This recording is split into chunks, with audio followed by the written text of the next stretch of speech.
আজকে যে গল্পটার কথা বলবো তার নাম অদৃশ্য ফাঁদ। ভালোবাসা মানে শুধু দুজনের চোখে চোখ রাখা নয়, আসলে ভালোবাসার অন্দরমহলে লুকিয়ে আছে এমন কিছু অন্ধকার খেলা যা তুমি দেখতে পাও না, কিন্তু তোমার মনের মধ্যে কেউ গোপনে সেই খেলাই খেলছে। তোমার অজান্তেই তুমি তার প্রেমে পাগল হয়ে যাচ্ছ। আজ তোমায় শোনাবো সেই গল্প। একটা ছেলে যার নাম অভিষেক, একটি মেয়ে যার নাম রিয়া। অভিষেক রিয়াকে একটানা 4 বছর ধরে ভালোবাসে, কিন্তু রিয়া জানে না, বরং নিজের দুনিয়ায় ব্যস্ত। অভিষেক ঠিক করল প্রেম নিবেদন করবে না, বরং মনের অজান্তে তাকে নিজের করে নেবে। কিভাবে? ডার্ক সাইকোলজির খেলায়।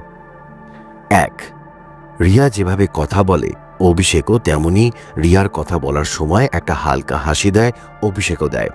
মনোবিজ্ঞান বলে যে মানুষ তোমার মতো আচরণ করে তাকে তোমার মন বেশি আপন ভাবে। অভিষেক জানত এই ছোট্ট অঙ্গভঙ্গি একদিন ঠিক রিয়ার মনে বসবে। 2 মাস একটানা কথার পর হঠাৎ অভিষেক উধাও। কোনো রিপ্লাই নেই, মেসেজ সিন করেও নেই। রিয়া ধীরে ধীরে অস্থির হতে লাগলো। কেন? কি হলো? এই তো ভালো কথা হচ্ছিল, হঠাৎ এভাবে কেন? এটাকেই বলে ডোপামিন উইথড্রল ইফেক্ট। যখন তুমি যার সঙ্গ পাওয়ার অভ্যস্ত, হঠাৎ তাকে হারালে মস্তিষ্কে সেই সুখের রাসায়নিক কমে যায়, আর তখন সেই ব্যক্তির জন্য আকুলতা জন্ম নেয়। অভিষেক জানত এটাই হবে। 3, অভিষেক একদিন জানালো, তুই জানিস, তোকে দেখলে একটা গান মনে পড়ে, একবার শোন। গানটা ছিল একটা পুরনো হিন্দি মেলোডি। রিয়া শুনল আর মনের ভেতর গেঁথে গেল, কারণ গান আর স্মৃতির সংযোগ সবচেয়ে বেশি মস্তিষ্কে স্থায়ী হয়। এবার থেকে রিয়া যখনই গানটা শুনবে অভিষেকের মুখ ভেসে উঠবে। 4, অভিষেক ধীরে ধীরে নিজের জীবনের দুঃখের গল্প শোনাতে লাগলো। জানি তোকে বলা উচিত না, কিন্তু আমার জীবনে এমন কেউ নেই যাকে বলবো তুই ছাড়া। মানুষ দুর্বল যখন কেউ নিজের কষ্টের কথা ভাগ করে নেয়, তখন মন বলে এই মানুষটাকে আগলে রাখতেই হবে, এবং সেখান থেকেই জন্ম নেয় ইমোশনাল অ্যাটাচমেন্ট। 5, একদিন রিয়ার ফোন এলো, দাদা খুব অসুস্থ। অভিষেক সেই রাতেই ওর পাশে হাজির। ডার্ক সাইকোলজিতে বলে বিপদের মুহূর্তে যে পাশে দাঁড়ায় তার সাথে জীবনের বন্ডিং সবচেয়ে গভীর হয়। সেদিনের পর থেকে রিয়া বুঝতেই পারল না কখন অভিষেকের জন্য তার বুকের মধ্যে ফাঁকা জায়গা তৈরি হলো। 6, একদিন রিয়া নিজেই বলল, তুই যে কবে আমার জীবনের অবিচ্ছেদ্য হয়ে গেলি বুঝতেই পারলাম না অভি। অভিষেক শুধু হেসে বলল, ভালোবাসা মানেটা তো তোকে বলে দিতে হবে না, মনে পড়লেই তো আমি থাকি। এই গল্পটা শোনার পর তোমরা ভাবছ, ইস কি সহজ না, কিন্তু এই খেলা খুব সূক্ষ্ম, কারণ প্রেমে কন্ট্রোল করা খেলা নয়। ডার্ক সাইকোলজি শুধু জানার জন্য, অপব্যবহার করলেই সর্বনাশ। প্রেম মানে সম্মান, বোঝাপড়া, আর যখন প্রেমে মনের জাদু মেশে তখন সৃষ্টি হয় অদৃশ্য ফাঁদ। তোমার চারপাশেও এমন কেউ আছে কিনা একবার ভেবে দেখো। ভালোবাসা বড় মিষ্টি শব্দ, তাই না? আর এই ভালোবাসার মধ্যেই লুকিয়ে আছে কিছু অন্ধকার কোণা। যেখানে প্রেম নেই আছে মায়া, যেখানে আবেগ নেই আছে মনস্তাত্ত্বিক ফাঁদ।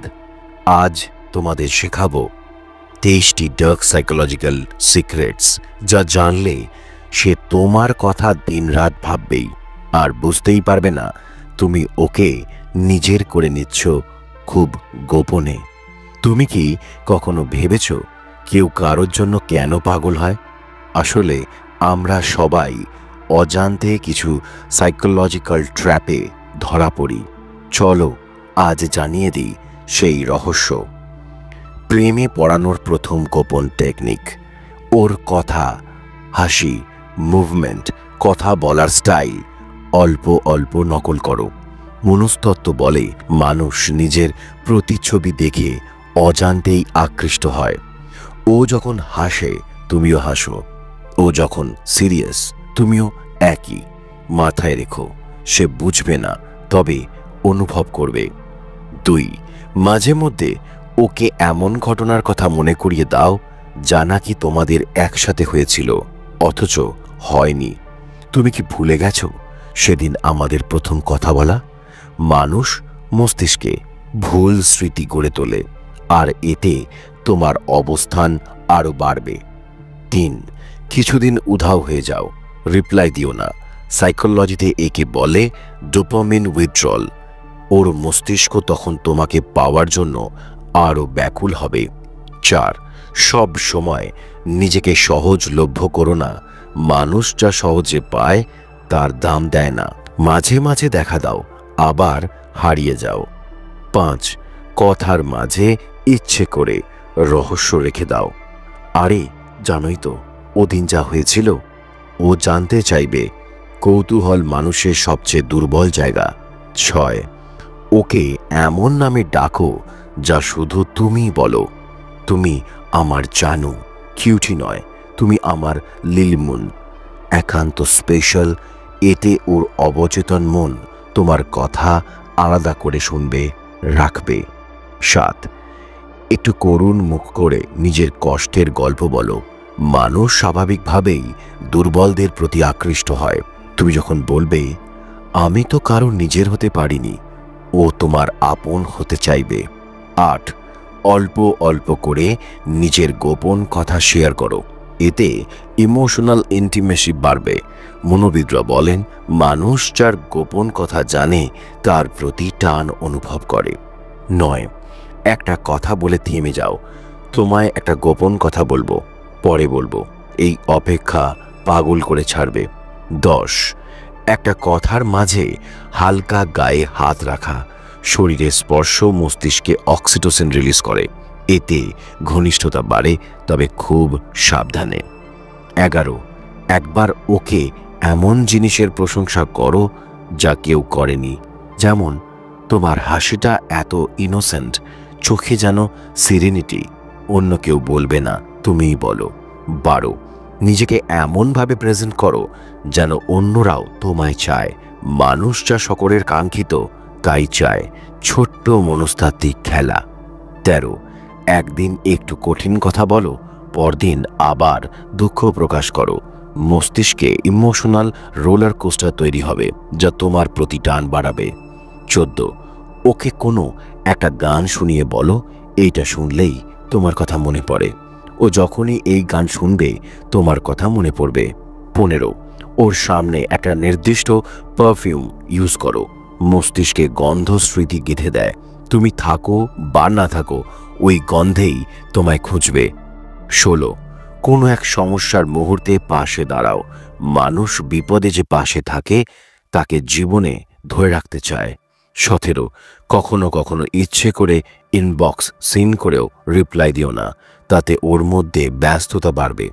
কেন দেখেও বলছে না, এই টানটা তৈরি হবে। 18, ও যখন তোমার ইচ্ছে মতো কিছু করবে তখন বেশি প্রশংসা করো। মস্তিষ্ক এই পজিটিভ ফিডব্যাকে আসক্ত হয়ে পড়বে। 19, নিজের পুরনো প্রেমের কষ্টের গল্প বলো। একজন ছিল, ওর জন্য আমি সব করতাম। ও তোমার বর্তমান হয়ে সেই শূন্যতা ভরতে চাইবে। 20, শেষে একদিন বলো, আসলে আমি তো তোকে বহুদিন ধরেই পছন্দ করি, কিন্তু বলতে পারিনি। এই লাস্ট কনফেশন কার্ড সম্পর্ককে অন্য লেভেলে নিয়ে যায়। এই ডার্ক সাইকোলজি গেমগুলো খেলতে গেলে খুব সাবধানে খেলো, কারণ ভালোবাসা মানে কন্ট্রোল না, প্রেম মানে সম্মান। এই গেম শুধু জানার জন্য, খেলার জন্য নয়। যদি খেলো, নিজের মনের দায়িত্ব নিজের। কেমন লাগলো কমেন্ট করে জানিও। সে নিজের অজান্তেই তোমার প্রতি দুর্বল হয়ে পড়বে। 20 ডার্ক সাইকোলজিক্যাল সিক্রেট যা তুমি আগে কখনো শোনোনি। এক অদৃশ্য খেলা। তুমি কি কখনো এমন কাউকে পছন্দ করেছো যার কাছে তুমি ধীরে ধীরে অবসেশন হয়ে উঠতে চেয়েছো? তুমি কি কখনো চেয়েছো যে সে নিজের অজান্তেই তোমার প্রতি দুর্বল হয়ে পড়ুক? তাহলে শোনো, ভালোবাসা, আকর্ষণ আর মানসিক দুর্বলতা সবটাই এক অদ্ভুত খেলা। সাইকোলজি বলে মানুষ যা বুঝতে পারে না তার প্রতি আকৃষ্ট হয়। যদি তুমি চাও কেউ তোমার প্রতি দুর্বল হয়ে যাক, তবে তাকে বুঝতে দিও না, বরং তাকে এক গভীর ধাঁধার মধ্যে ফেলে দাও।